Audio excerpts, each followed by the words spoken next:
Have you ever had someone make you doubt your own memories? Have you heard phrases like, "That never happened," "You're exaggerating," or "You're imagining things"?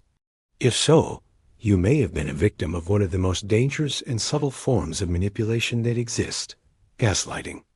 The scariest part isn't that someone lies to you. It's that they make you doubt your own mind, your perception of reality, until you lose trust in yourself. Gaslighting isn't just a trendy word. It's a psychological phenomenon so powerful that it can destroy relationships, manipulate crowds, and leave invisible scars for a lifetime. Today, we're going to dive into the science behind this manipulation mechanism, discover how to recognize it, how to confront it, and how to free ourselves from it. And beware, what you're about to hear may make you uncomfortable. You might discover that you've been a victim of gaslighting, or even unknowingly that you've exercised it over others. The term comes from a 1940s play and movie called Gaslight. In the story, a man systematically manipulates his wife to make her believe she's losing her mind.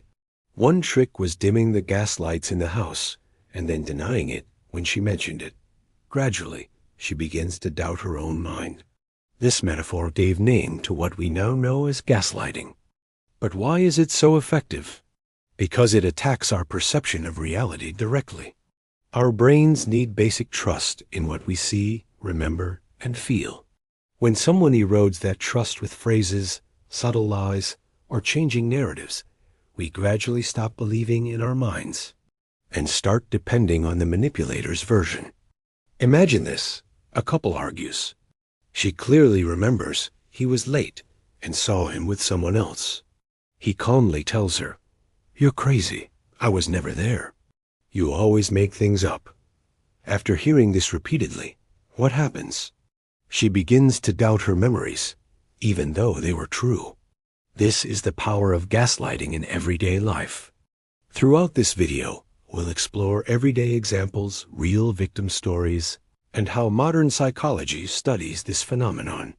Understanding gaslighting not only protects us personally, but also allows us to identify it in society, in the media, and in our closest relationships. Here's the controversial part.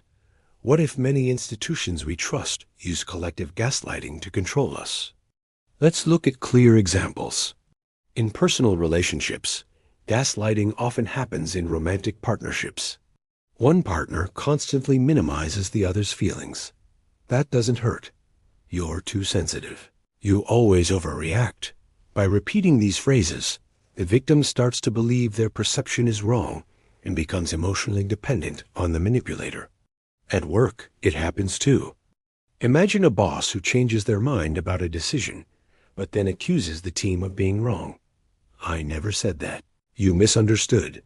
Over time, employees stop trusting their own notes or memories and rely on the boss's word, who always has the truth. In families, parents may gaslight unintentionally.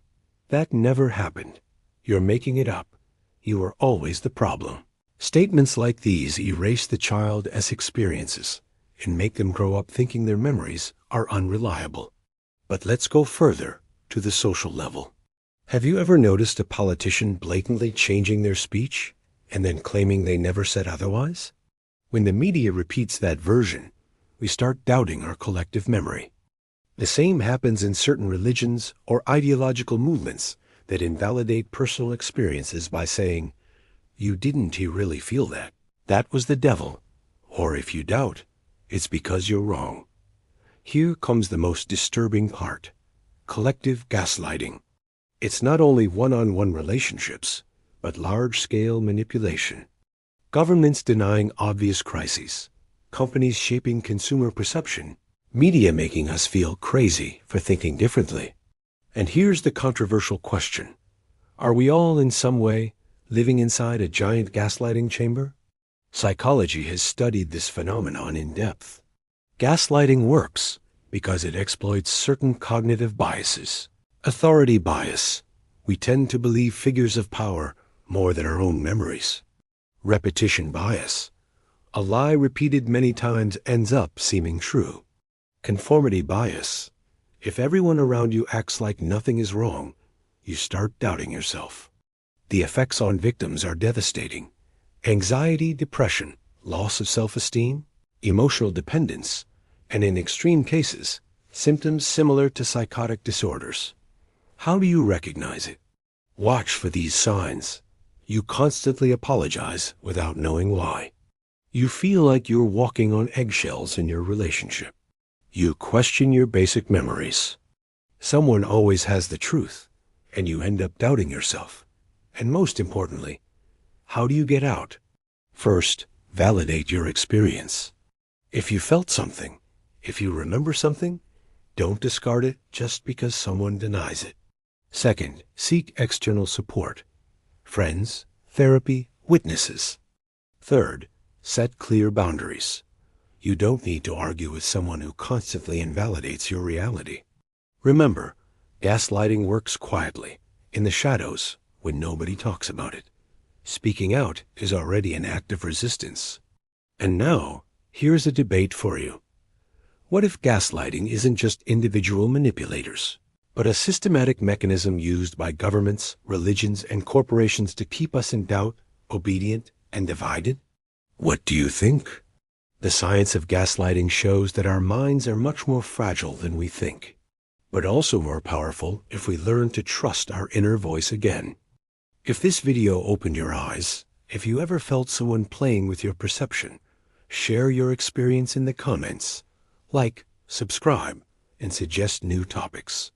Talking about these things not only informs it, it also frees.